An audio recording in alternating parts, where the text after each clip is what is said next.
gun control and what mental health checks will do to change legislation. Since we started researching for this presentation, 67 people have died and 178 people have been injured in mass shootings alone in this world.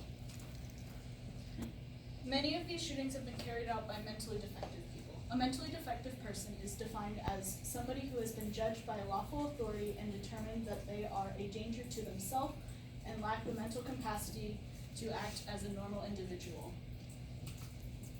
While people might think legislation such as mental health checks would help this sort of situation, we have found through our research that mental health checks cannot derive much positive impact regarding gun control individually. 385 million people in the world are impacted so severely by mental health it affects their everyday life and their ability to function as a normal person. This is 5% of the adult population. If we let all of these 385 million people get guns, how would we know that we can trust them not to do a dangerous act or carry out any violence with them? Due to this, many doctors and scientists are beginning to research how mental health actually affects the brain so we can get a better understanding of this. One group of 6 countries that includes Denmark, Switzerland, Germany, Italy, the UK, and Hungary is called CEDAR. They are currently looking into how mental health affects our decision making.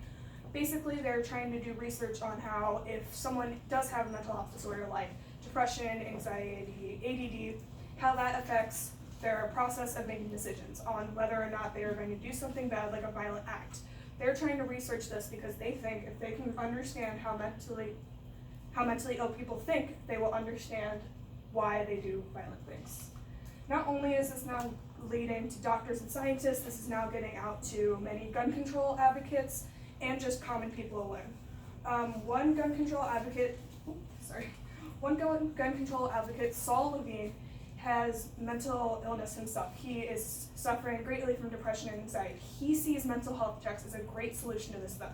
He has seen all the facts presented to him about how severely mental health affects the brain, so he thinks mental health checks would greatly decrease the amount of shootings and greatly improve our society.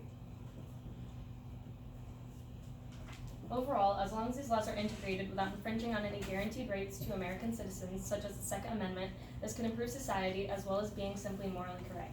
The National Threat Assessment Center assessed the 2018 overview of gun violence, concluding over 2/3 of individuals who committed mass violence with a gun were mentally ill, proving mental health checks could prevent these instances from happening.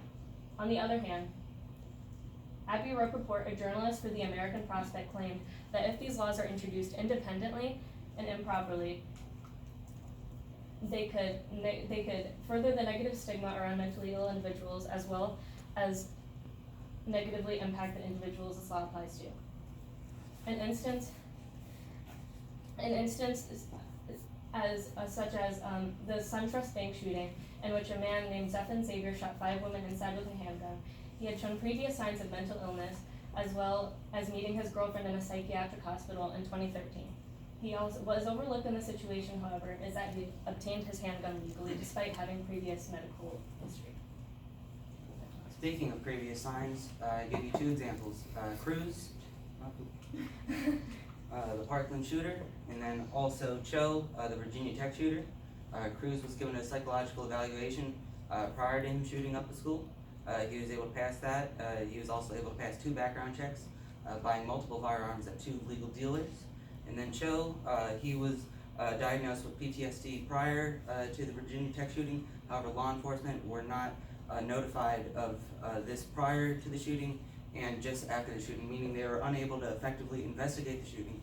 What this does is it leads to ineffective enforcement, and this ineffective enforcement is further created by a law passed by this man here, Jay Dickey. He created the Dickey Amendment in the 90s, and what it does is it prevents the government from properly funding gun violence, and because they can't do that, they can't properly enforce and create new legislation which would prevent mass shootings, and it would also prevent things like the background check system and psychological evaluations, like I said before, that would prevent mass shootings and mass shooters from slipping through the cracks. As Jack previously stated, mental health checks would not be effective, not only for the reasons he stated, but also because sharing medical records to someone outside of the medical profession is entirely illegal and would not work with our current way of government. This is why things such as GVRO, or the Gun Violence Restraining Order Act, would be better to put into place. GVRO basically restricts a person's the ability to own or buy a gun based on the judging of a legal judge in a court of law after a loved one or family member sees a need for intervention. They can call on a judge, and if the judge sees a need for intervention, they can put different restraining orders on that person that can prevent them from doing more damage than they could. That's why instead of introducing things such as the mental health checks, we could introduce better versions of them, such as GVRO, as well as combining it with better mental health in general. And this would also be more ethically sound, because we would be going through a court of law, and many people cannot argue with the law in their ethics. Just with solutions, first, repealing the Dickey Amendment. Obviously, we need research. We need to properly fund research into gun violence. If we can't do that, we don't know what the issue we're fighting is. If we can't do that, can't stop more shootings. Second, what we want to do is we want to deal with the Second Amendment. It's giving people the power to own firearms in the first place. We need to either reword it as to better address mentally ill, or have possibly a full repeal as that will prevent all firearms from being in the hands of the public. If you don't have guns in the first place, you can't shoot people. After revising the Second Amendment, we would increase funding for mental health overall to refine the legislation, to refine the mental health care system, and better it to hopefully prevent having to introduce legislation overall.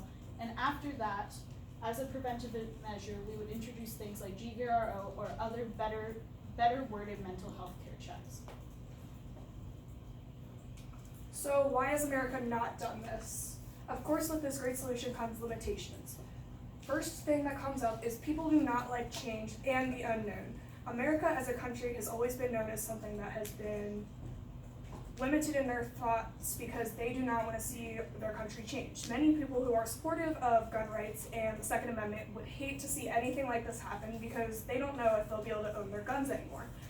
This just leads to unsound and distressed society. Yeah, and then speaking of changing the Second Amendment would be basically impossible. You have over 20 red states in the United States, meaning that they would almost definitely vote against repealing or even revising the Second Amendment. And what you need is 2/3 of the states within the U.S. to vote to successfully change or repeal an amendment. And in our current political society, that's basically impossible.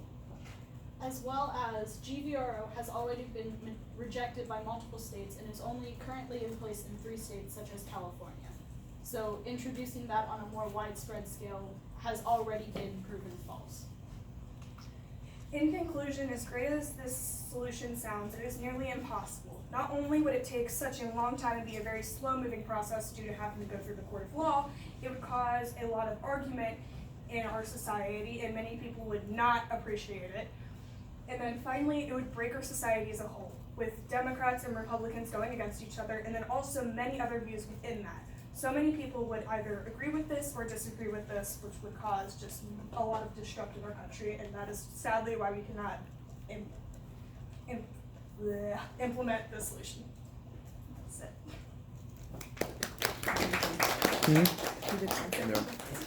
Okay, couple questions for you. I'm going to start with Alexis. What do you feel like was the strongest counter argument to the solution or conclusion that your team identified, and why? I feel like a strong counter argument we had is that we really went into what people would think of it. So, how we said that we would have mental health checks. We said that the negative stigma around mentally ill individuals may be increased.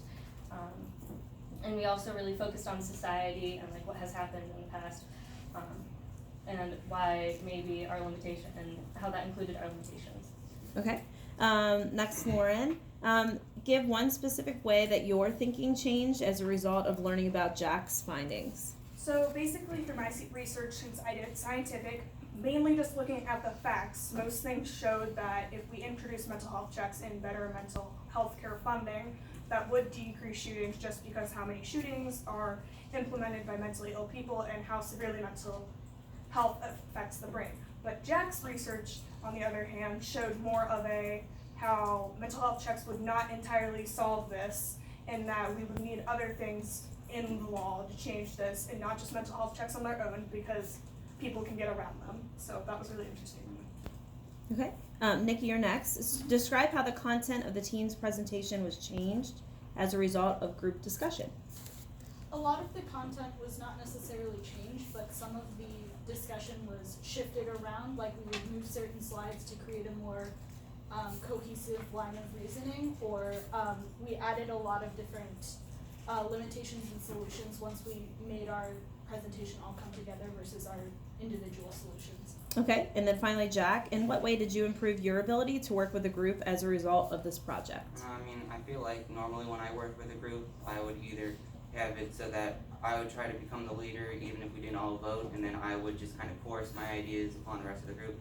But I feel like at least this time around we did a better job sharing our ideas and working together so that it wasn't just entirely being led by me and then me messing it up. And then having all the blame being put on me, and then me getting all stressed out. So seeing that didn't happen this time, I think I did a good job. Good there.